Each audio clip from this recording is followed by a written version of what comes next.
Cette écoute 𝐼𝐸𝐵.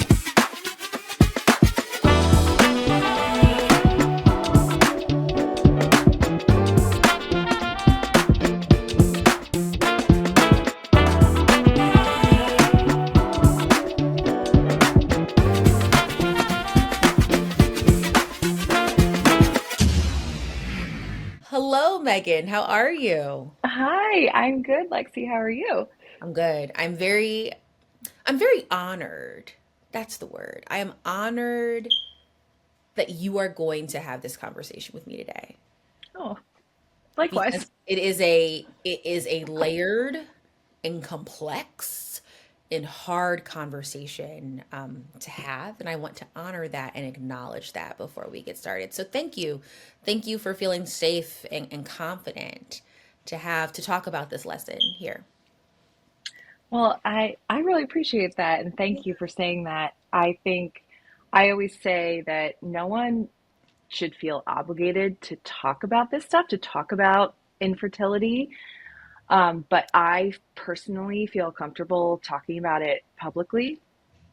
So I like to in a weird way because I know not everyone does. And I just feel like so many people don't know a lot about it, but at the same time, almost everyone knows someone who's gone through it. And I think we would all be a little bit better served to have a better understanding of what it actually entails and what people are actually going through when they say they're going through infertility. Or maybe they don't say, and you just don't know what they're going through. Exactly. Folks could just mind their business 101. It costs nothing, family, to Yes. mind the business that pays you. We're going to get into it. Before we start, where are your people from? Where are you from, Megan?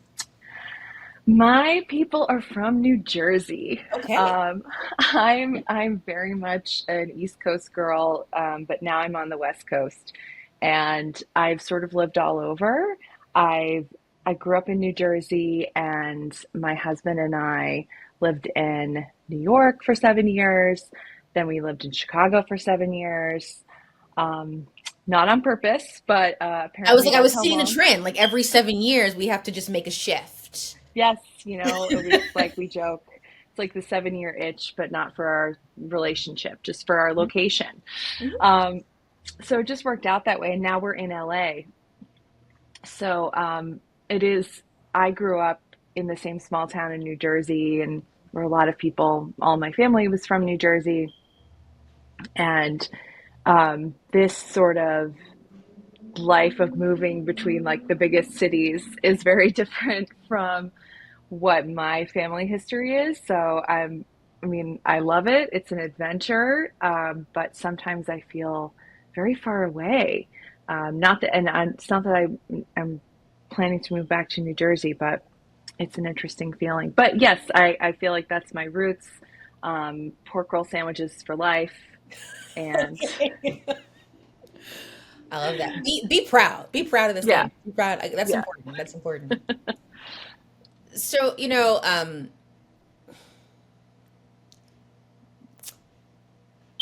we live in a world where even today, women, birthing people, are defined, well, their worth is defined by who they life partner with and when they make a human. Hmm. And I think that is number one, a very false narrative. For folks out there, you are worthy because you breathe. You are Hmm. worthy because you breathe. Um, Yep. but that is how people are defined. I would argue in our current political climate with Roe versus Wade being turned down, right? Hmm. Um, it's evidently clear that this is how the leaders of this country define us. And that can be very consuming when you are actually actively trying to make a human. Hmm. And it's just not working like the textbook said. Yeah. All those sex ed courses, were they worth Oh, it? I always I always say to my husband, because we've been together since we were in college. Oh, wow. And we didn't start, trying to have a kid until I think we were like 33. Mm-hmm. And so I always just say all that wasted birth control, all that wasted money, time, worry, it was just never going to Hormones happen. going up and down, right? Yep. Right. Yep. So I And remember, no, go ahead. oh no, it's just like when I was a teenager and then, early 20s, I mean, I was raised Catholic, like pretty conservative Catholic. And so, of course, even before I'd ever had sex, my biggest fear was getting pregnant Before um, marriage. before marriage. It was like I was just terrified of it. I Yeah. just sort of thought it could happen like that. I was told it could happen like that. And for some people it does. But yeah, so all through even we got married when we were like 27, but even then weren't ready to have a kid. So I just spent so much time in my 20s thinking, well, if I'm not vigilant, I will get pregnant. Like, just by looking at my husband. Um, and it's just so funny that when we found out the cause of our infertility, it was just like, no, it never would have happened. Mhm. Never, there was not a chance. My fallopian tubes were both completely blocked. So, Oh, then girl, the baby wasn't coming because it yeah, has to flow, you know? For yeah. folks who haven't taken science in a long time, for pregnancy to work, the egg has to actually flow through the fallopian tube, kind of like a water slide. So if the Hmm. water Hmm. slide is blocked, the egg can't flow. Yeah. Yeah. Yeah. Okay. I remember the first time that infertility was presented to me as a concept, as like it's a thing out there. Mm, Similar to you, I wasn't raised Catholic. I was raised Baptist. I was raised in the South. So it was like, if you think about sex, you will get pregnant. And the most hmm. shameful thing you can do in the world is to be unmarried and pregnant, right? Yeah. Just the worst sin. I remember, took sex ed in college, and shout out to all schools. Sex ed should be required. We need to have these conversations because sex is also bigger than pregnancy, right? People Hmm. need to be safe. And I remember, you have sex ed at school. It's very uncomfortable because you have like your history teacher, like, this is what this does. That's Yeah. awkward. And 30 minutes ago, we were talking about ancient Greece. This is uncomfortable. And my school sent letters out to parents to be like, hey, we're about to have this discussion just in case little Sally comes home and has questions. Hmm. My parents, raised in this church, were like, don't ask me a question. Mm. Right? And my dad did one thing. This is back in the early 2000s. I'm dating myself. There was a movie on Lifetime called The Pregnancy Pact. This is pre DVR. This is pre Oh, Netflix, right? Where all the girls in school decided yes. not to get pregnant, which even now, Yes. as an adult, I'm like, bad idea. Just go to the mall. Okay, we're here. And this is pre, like, you could pause and stuff. And my dad, and if you know my father, this gets even more awkward, sat me down in the living room and said, we're going to watch a movie. We watched this pregnancy pack movie. No. I had to sit through all the commercials with him in complete silence. And then at the end, he's like, if you do that, I'm not like their parents. Oh And I was my like, God. bet. Like, that was the conversation. So, if we're not talking about sex in the home, we're sure as hell not talking about fertility or infertility, right? Hmm. The first Hmm. time that I really understood infertility was, gotta love TV, watching Sex in the City. Oh, When yeah. With Charlotte, Charlotte. one of the main characters, the one who of course was gonna get pregnant, the one who was gonna have 18 children, right? Hmm. I don't know how she was gonna afford them because she was not dating the quality of men to raise those 18 children Upper East Side. Separate conversation. But like, of all the women in Sex in the City, Yeah. Charlotte was the mother and the birther, right? Yeah. And she was actively struggling. And so I'm in college watching this. Um, and I was like, oh, I didn't know people went through that. When was the first time that you actually had some type of interaction with a human, with a character that Mm. was going through infertility?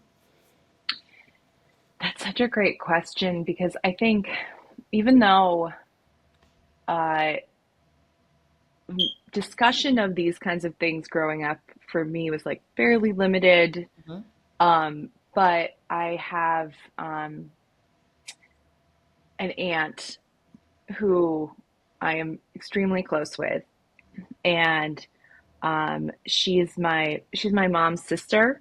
Mhm. But her and my mom married my dad and his brother. Wait, So what? I know. So then does that make your cousin Double cousins. wow. So we, It would be yeah, worse if they were twins. Please don't say that. no, no, not Okay. twins.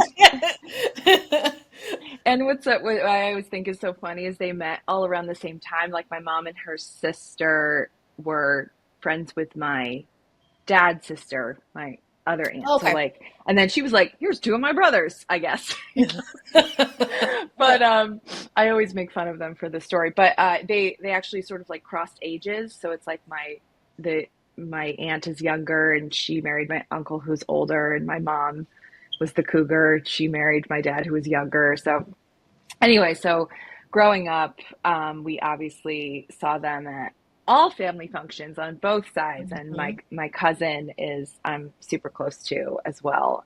Anyway, so um, my aunt experienced what we now would call secondary infertility, Mm. um, but which is something that also people don't even know about now, and people don't talk about, and she just could not um, carry a pregnancy to term after she had my cousin. And so at the time, this would have been in the 90s, you know, there wasn't a lot of answers for secondary infertility, especially. And when I was growing up, I just had a general awareness that this was something Mhm. that my aunt went through. And I know it was extremely difficult and painful for her and my uncle. They always thought they'd have a bunch of kids, and they just had one. Um, and so I think it was always something that I didn't totally understand it. You know, I was I understood it in an age appropriate way at the time when it was going on. Yeah. Um, but it was always something that I sort of knew could happen, right? The idea that you could want to have a kid and not be able to have a kid. That's what I think I was aware of. But in terms of what that actually means and all the different ways that, you know, because infertility is like this blanket term. It is. Um, but it can just mean so many different things. And for some people, it means you need a little bit of help. And for some people, it means you need a lot of help. Yeah. And I also think, just not for nothing too, like we say infertility, um, but I try and remind myself to think about like assisted reproduction is for a lot of people, and sometimes it's for like, you know, it's for same-sex couples, it's for Yes. single people. Yes. So Yes. it's not always that there's something maybe medically wrong. It's just that like in your situation in life, you don't have the You don't have all the biological parts to the components. puzzle Exactly. to make Exactly. the baby, right? Yeah. Um, I feel like for me, see Charlotte York, and I'm like, oh, that's horrible, right? To watch this character on screen and she can't get what she wants and she's trying so hard. I have empathy as a human experience for that. But of course, in my Hmm. head, I was like, that's not going to happen to me. Not gonna happen to me. Of course. Right. Yeah. And when it started happening for me, I then met all these people that were like, oh, yeah, me too. And I was like, is this the open Yeah. secret that we don't discuss? Hmm. Because that's wild, Yeah. right? Yeah. Fertility Instagram is a real thing. Whew, it's real. Yes. Oh my goodness. Oh, So I have so many thoughts about fertility Instagram. tell me, because fertility Instagram, so as a person before I had a kid, it was like pregnancy Instagram and like Hmm. pregnancy, parenting Instagram, y'all fertility Instagram is a whole Oh, thing. But what are your thoughts?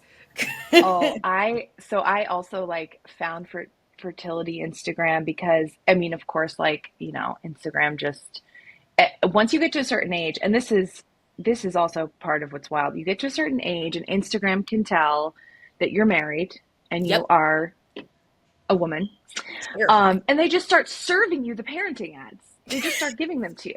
Like, it's like if Yes. you leave one comment on a friend's post about their cute baby, and then all of a sudden they're like, oh, this must be consuming your mind as well. Like, here's Yes. all the parenting ads. It's very similar to Google because Mm-hmm. now if you have a uterus in the world, if you're of a certain age and you Google just like any type of medical issue from a toenail to like actual organs hurting, you're either going to die, you're Mm-hmm. pregnant, or you have Yep. cancer. It's the same Yeah. thing. Oh, That's yeah. it. Absolutely. Yeah. Absolutely. Yeah. And um oh goodness, what was I talking about? Was I Fertility, just fertility Instagram. Thank you, thank you. Oh my Yeah. God, I was thinking about getting cancer, of course. Yeah. Um no, fertility Instagram. So I sort of fell into it when I was going through infertility, and I just had a lot of mixed thoughts about it because some I don't judge anyone who wants to share their journey publicly. And also, like, I'm a writer, I like write personal essays. I don't think there's anything wrong with sharing personal details if you feel comfortable and in a way that, like, it can be really edifying for other people, can be incredible to share that story. But there was something about some accounts that were like the commodification of it all and the, you know, building on this. Uh, a lot of the tone was like, you got this, mama, like, it's gonna happen for you, and like baby dust, and like, and I, if that is was comforting to people, I truly mean it. Like, I'm so glad, but it just never was for me. This sort of, you can almost veer into that kind of toxic positivity. Um, and what I always, right from the start, when I got, well, this is sort of going back to like when I got my diagnosis, but it was like a little bit complicated. But regardless, right from the start, when we knew we were going to have to do IVF to get pregnant, it was really important to me and my mental health to understand that it might not work. And I had so much hope and you know prayer and good vibes and like positivity in terms of like I was determined, but I also had to be able to live with the idea that it might not work. And one thing I will say that helped me actually, is I also found there's fertility Instagram, and also backtracking a bit, there were some accounts I found that really resonated with me that were so helpful, Mhm. and people sharing tips and just people sharing, like, I tended to approach it with like some humor and like, a little bit of levity, but also just like, it's okay that it sucks. And I found other people who did the same, and I really appreciated that. But I also found a community of people who, and people have different names for, what you call it, but people who are like childless, not by choice. And, a lot of people who had graduated from fertility treatments without a baby. And um, there were a few accounts I started following that made me really appreciate that, like, your life is not a failure if you don't have Mhm. a baby, and that there is something on the other side. And whether, that could mean, adoption, other means of creating a family. But for some people, it meant deciding to not have a child and deciding what your life looks like after that decision. And so even though I am so, so incredibly grateful to have my son and like would, do anything to have him. I also really appreciated hearing from people who were on the other side and it didn't work out how they thought it would, and were still fulfilled and happy and led incredibly meaningful, joyful lives. And I think that's something that I hold on to too and is really important. It's like if you know someone who's going through infertility, you don't have to say, "Oh, I know you're going to have a baby. I know it's going to work out for you." It might not, and that doesn't make you less than Nope. if it doesn't work. And also, you can be diagnosed with infertility and decide you don't want to do any of the medical treatment. And that's fine too, because it's a lot. It is a lot of time, a lot of money, a lot of stress. I mean, I developed an anxiety disorder going through it. Yeah. It can be really hard on a partnership, on a marriage, on your body physically. And so I would do it a million times. I would do it a billion times, but I also would not, I don't even blink if someone else is like, no, I would opt out of that. Mhm. I totally understand. Anyway, so that was a super long answer to the question that you asked. No, it's a great answer. You said a lot, so I want to go deeper into that. I'm going to start with, in my opinion, probably the easiest one, which is still complicated. Let's talk about the coin. We don't talk enough about how much money Yeah. the business of fertility is. Hmm. Um, so tell me more about that. What was your journey in paying for this? I know lots of Yeah. people pay out of pocket, which is wild to me. Yeah. When you see these numbers, Megan. um, Hmm. I know many people who have work at companies that definitely help a lot with that, which is amazing. But how Yeah. was that journey for you? Let's talk about the coin. Yes, please. And I'm so glad because like that's a factor too. It's Yeah. it's it's such a privilege, and I really wish it wasn't. But yeah, it depends on who you work for, what state you're in. I know that some states have started to mandate um, that insurers have a certain amount of fertility coverage. Yeah. But so we were really lucky, and also I'm a lifelong procrastinator, Hmm. and I did something that now I don't recommend procrastination, but somehow I did something that was very dumb at the time and ended up being one of like the biggest, most fortunate factors. I had been on my husband's health insurance Hmm. for at his company, and then I started a new job that also had great health insurance. And usually it's like it's cheaper if you're each on your own. Hmm. And so I signed up for my new company's health insurance, and I was supposed to send my husband the info so that, during the enrollment They period, can't he take could you take me out. off. Hmm. Hmm. And I forgot. I Hmm. forgot to do that. And so what ended up happening was that I was doubly insured. I had what it becomes like secondary insurance if you're insured, and it's all legal to do, but it's usually completely unnecessary to insure yourself twice. Yeah. But that happened to coincide with starting IVF. And so what happened was that we went to a great clinic. We went to Northwestern and in Chicago. Fantastic, highly recommended. And they have you go through a few different steps before you start. One of them is an appointment with their financial counselor. You have to do it. So they just like, it's really helpful. And I would just say, just as a PSA, if you are working with a clinic, like ask if they have a financial counselor because it's that person's job to help you figure out How we're what it going to will pay for this? cost, how Yeah. you're going to pay for it.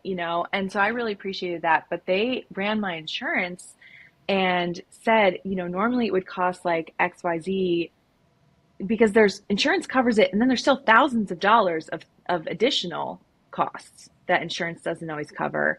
Um, and it turned out that whatever my primary insurance didn't cover, which was a good chunk, secondary insurance covered. So we did pay certainly out of pocket for things. There were co-pays, there were some tests that weren't covered, but it ended up costing us. even the medication in the it costs us in the thousands of dollars, when without that secondary insurance, it would have cost in the tens of thousands of dollars. Exactly.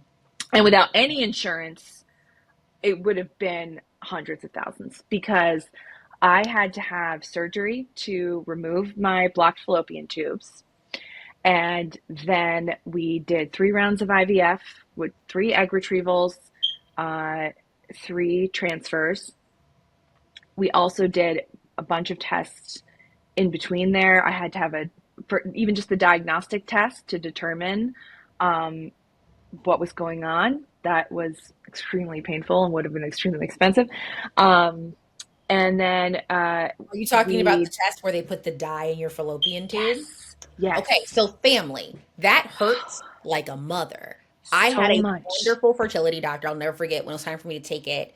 She literally looked at me and she was like, I'm going to offer you morphine. And I was like, I'm good. And she was like, pop the pill, Oh my pop God. the pill. And she What a said, good when doctor. you get to the place, sign in and pop the pill. Let's see. And I was like, Hmm. okay.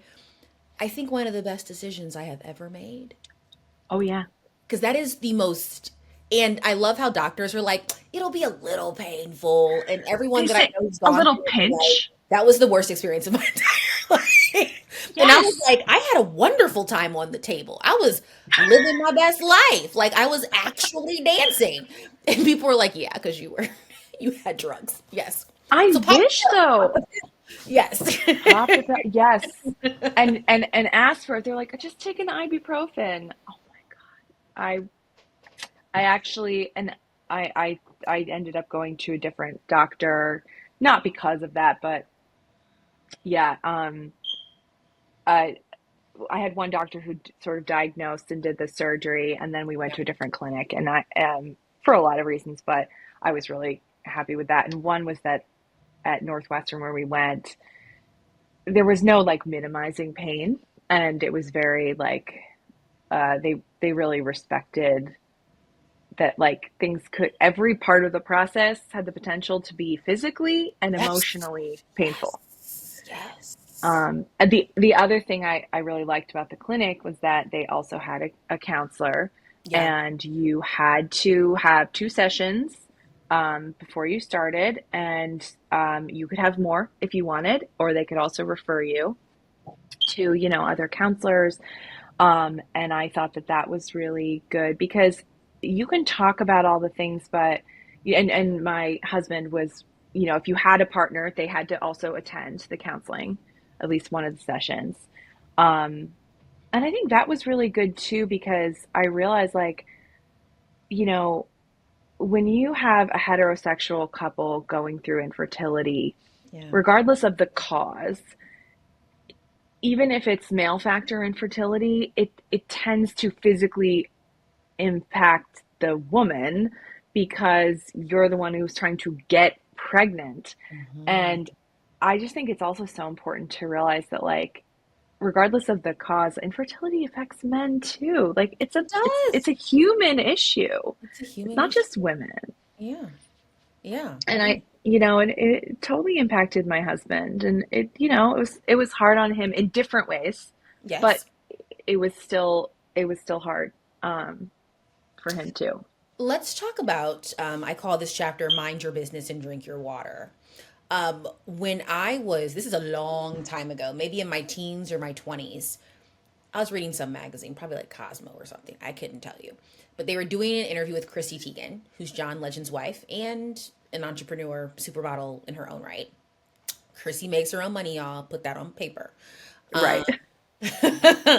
um, and she mentioned this is like she's been married for 3 years. Chrissy and John have a very public marriage, I would argue. Hmm. Hmm. Um, and she said, I'm tired of people asking me when I'm going to have a kid. And the interviewer was like, why? You and John would be great parents. And it was as if she was screaming at the interviewer, which I fully support this. And she was like, because I've been trying for 3 years and I'm not pregnant. And every time someone asks me that, it is the most painful thing, because if I yell at you, then I'm evil, Hmm. but you shouldn't be asking me that. And it really struck me as a person who grew up in a community where it was just so common to ask people, where's the baby? And it comes from a place of love. It was the first time that someone, Yes. and again, I do not know Chrissy personally, but reading this article, it really impacted me because it was like, wait, me asking these questions, regardless of my intention, can be negatively harmful. And Megan, I never asked anyone about their uterus ever again. Tell me about that and how that was for you as a person who's number one with your husband for, since the ice age. So then I'm Yeah. sure people were like, well, when are you getting married? When like y'all been together before Christ? What is going on? Right. Yes. And how you navigated that emotionally with people thinking it was appropriate to inquire about Yeah. your reproductive organs. Oh goodness. That was a really hard part of it. Yeah. And I remember I always I always had this, not it's not it wasn't like a premonition or anything, but I never, even though I was always worried when I was younger about getting pregnant, at the same time I didn't assume it would happen so easily. And we never tried, but and maybe it was because, I had my aunt growing up. So I had an awareness that it's possible it doesn't happen the way you want it to. And I remember a family member asking my husband and I when we saw them, hey, when are you guys gonna have a kid? And this was before we even were starting, before we were trying. And I said whatever in the moment. And then later I was feeling kind of upset about it. And I realized it's because, like, he asked it so casually, and it was like, you don't know. We were by that time, it's like it wouldn't have been out of the realm of possibility that we were trying. And it's someone who had kids himself and was just like, hey, when are you guys gonna pop one out? And it's like, even then, before I knew it would be difficult for us, I just didn't love those questions. And my closest family members didn't ask those, which was I'm so grateful for. Like my in-laws, my mom, my sister, like they were never, knocking on the door asking those questions. And in fact, my sister is childless by choice. And so she's just like a great sounding board, and she would never like assume, you know. By the way, that's another thing too. Like she's had to go through it almost on a different end of the spectrum where Because she's like, she's I don't married. want one. Exactly. She's like a heterosexual married woman. And so people are like, when are you going to have a kid? And she's like, never, thank you. And her life is great. She's an amazing person. She's an amazing aunt. Yeah. Her and her husband have like nieces and nephews on both sides of the family. They go to Europe like twice a year. They live the dream. And honestly, Okay. y'all, they probably They have give a the best beach gifts. house. They Yeah. probably give the best gifts. Real The talk. best gifts, Right. amazing gifts. It's always the childless Um, people, the ones who want to be childless, yes. who always give the best gifts. We want them in Best our gifts. lives. Yes. Absolutely. And she's so Yes. good with kids. And that's the Hmm. thing too. People will be like, oh, you're so good with kids. You should have some. And she's like, no, I'm good with kids because I give them back to their parents. I'm good with them because I don't have them. Right. Yes, Right. exactly. So Right. anyway, so I empathize with her because it's like people question it and it's so Hmm. uncomfortable. Um, but oh goodness, sorry. Okay, now I lost my train of thought because I was thinking about my sister. We were talking about what it Okay, feels talking like about for that people question. asking. Yeah. Yeah. So so then when we started trying, we were, I think, about both around 33. Mm. And so, yeah, by then, early 30s, been married, we definitely had people ask. And I almost feel like there are some people, if it was like my best friend from high school who we're talking and we're catching up, and she says to me, hey, like, what's going on? Like, her knowing I want to be a mother, like that's important to me. Her saying to me, have you guys started trying? Like, what are you thinking? That didn't bother me because it was someone who genuinely knew me, knew that I did want to be a parent. So, like, it's not, and also I knew I could tell her the truth. Mm. Um, that never bothered me when it was coming from a place of genuine, like, I see you as a whole person. I know part of you being a whole person is that you would like to have a kid.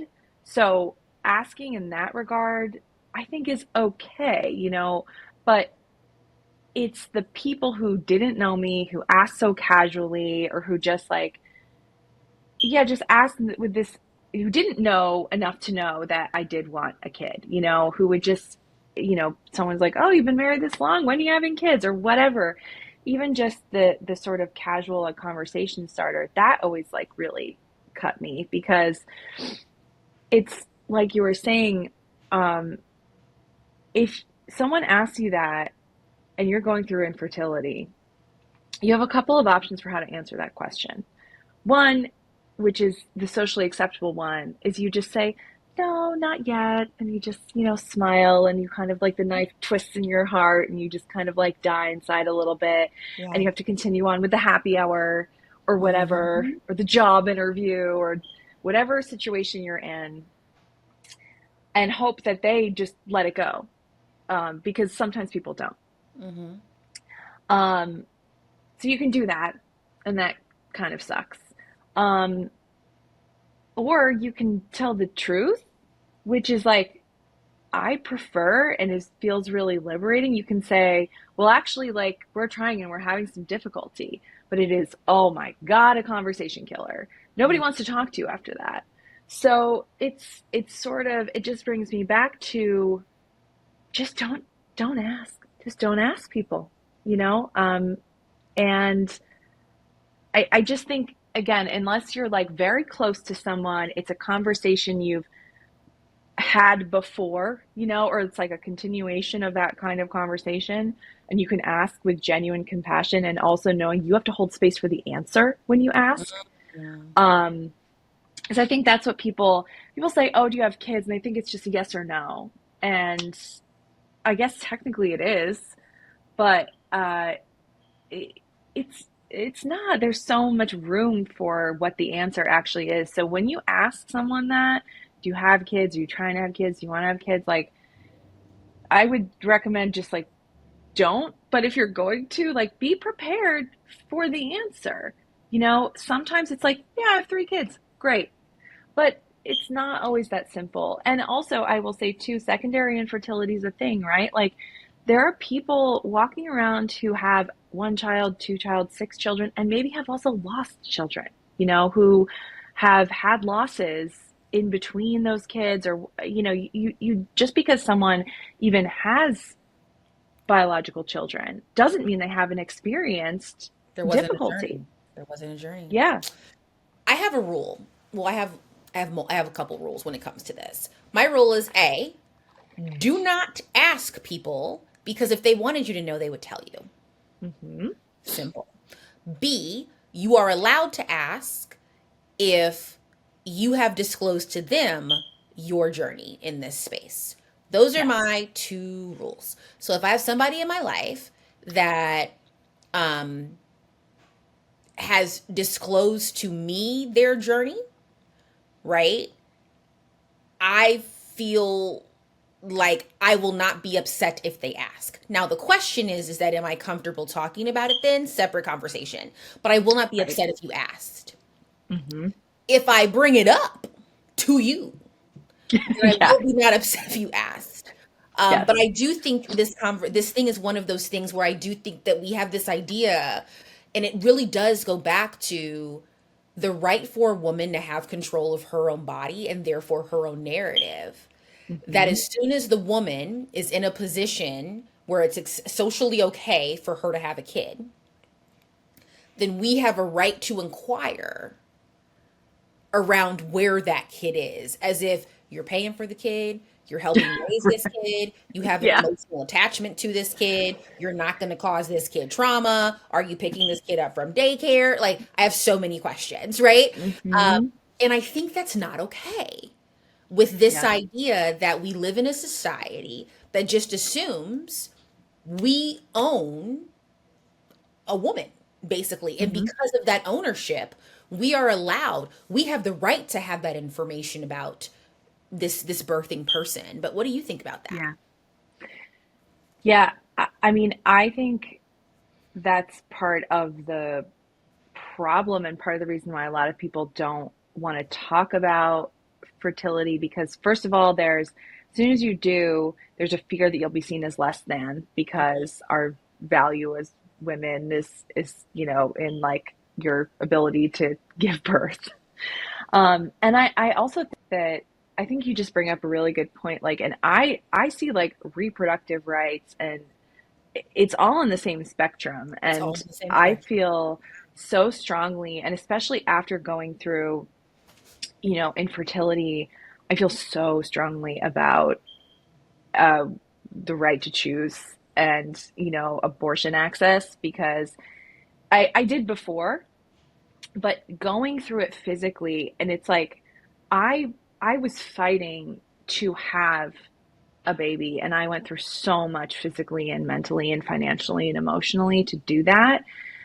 Um, but I think doing all of that made me realize on a visceral level how Mm, personal it is mm. and how it just how much it impacts your body and your life. And I just, me wanting it so much on that one end just reinforced to me that, like, if you don't want that, like, you don't have to do it. And no one else should be able to tell you that you have to. And so I also think that is one thing, a little bit back to like fertility Instagram. Um, I think sometimes there can be a very like conservative religious cast on fertility treatments where it's like, oh, this, you're working so hard to like have a baby and that's what you're supposed to do. So we're like, yay, you, but then we're going to like look down on people who don't do that or who maybe like had different choices. I don't know. So that's maybe neither here nor there, but I, I think that it's really important that anyone who has accessed fertility treatment understands that we have to continue to fight for access to fertility treatment, and that includes abortion. It's healthcare, not to mention so many people who need abortions are mothers, and so many women who have had very serious complications have died in our post-Roe world are mothers.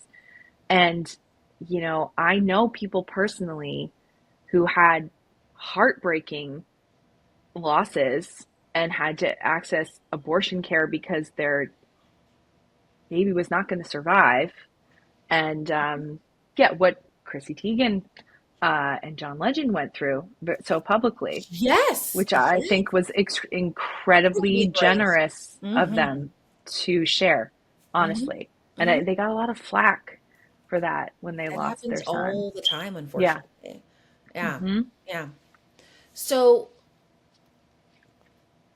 with all the many lessons that you learned in your journey, many as in MANY, also many as in MINE. Um, if Megan knew about these lessons before she started this journey, what would have been different? I I love that question. I think I would have been kinder to myself, Mm. and it's so hard when you're in it to not. I understood intellectually this is not my fault, Yes. but it is it's very difficult to internalize that and accept it when Mm-hmm. you're going through it. Mm-hmm. In my particular case, my infertility was most likely caused by my appendix bursting when I was 16 years old. Of course, at an age And we're thinking about this, like yeah, right, right.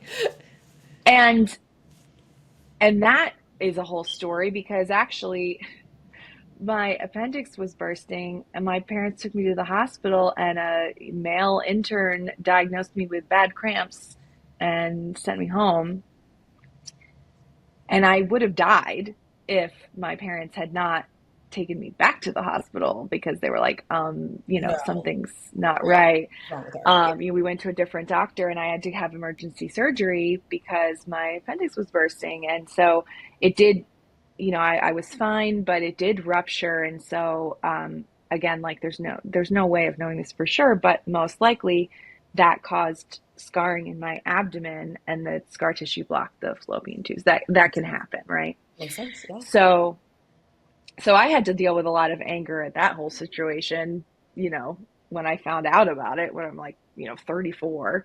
But the point being, like, I at least for me, even though it's no one's fault, whatever the cause is, I sort of like held on to that. I was like, it's not my fault. It's like something happened and like, but then so because of that diagnosis, the only option was IVF.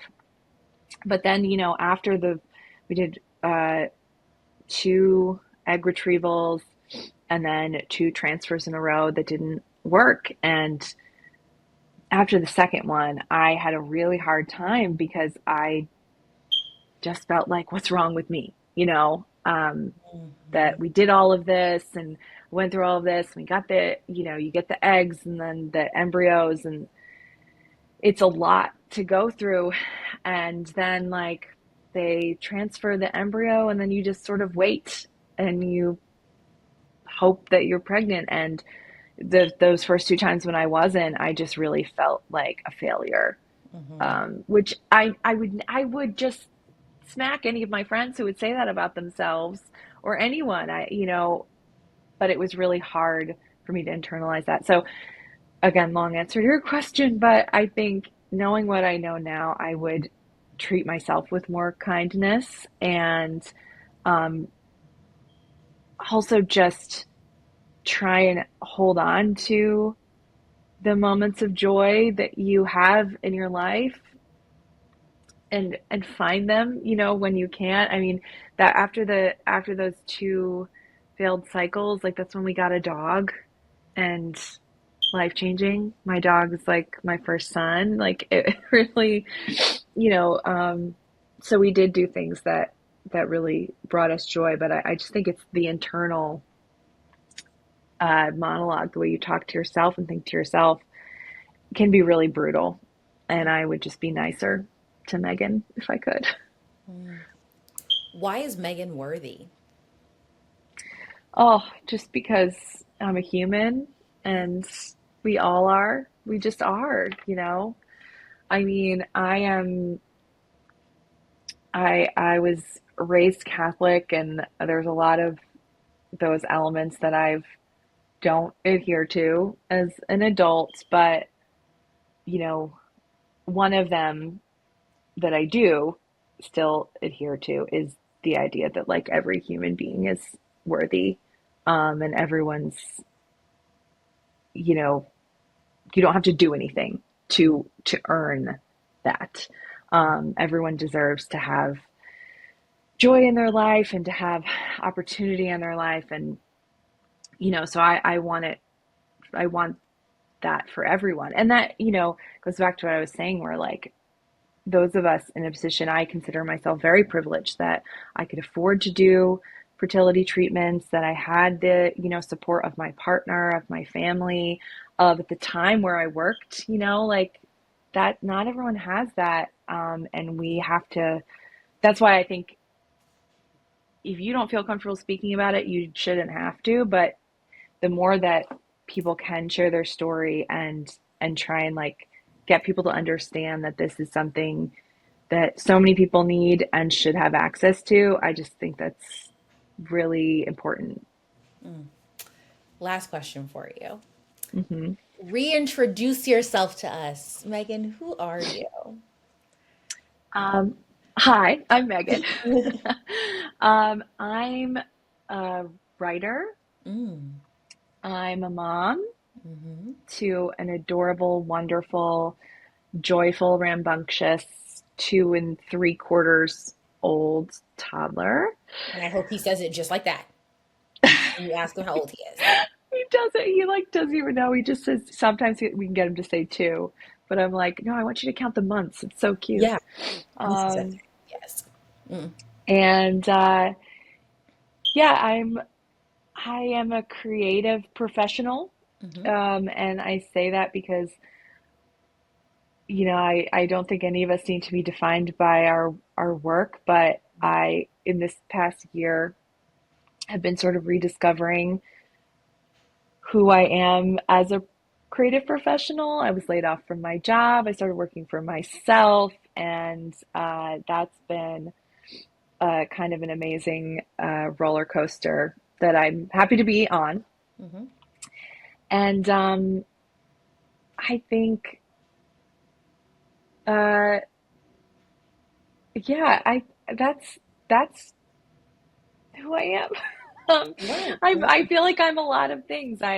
you are a lot of I'm a things. Yeah. wife and hopefully a good daughter and sister and friend um and I to me, and not to be too cheesy, but I have that list, because I do see myself as all of those things, and that's something that also helped me get through infertility is Mm, reminding myself that I'm more than one thing. hmm. And I have important roles and relationships in my life, and being a mom is like the joy and privilege of my life.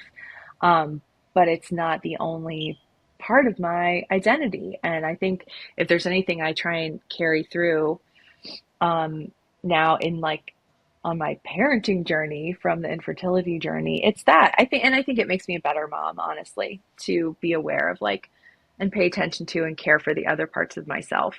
And then it makes me a more present, happy parent.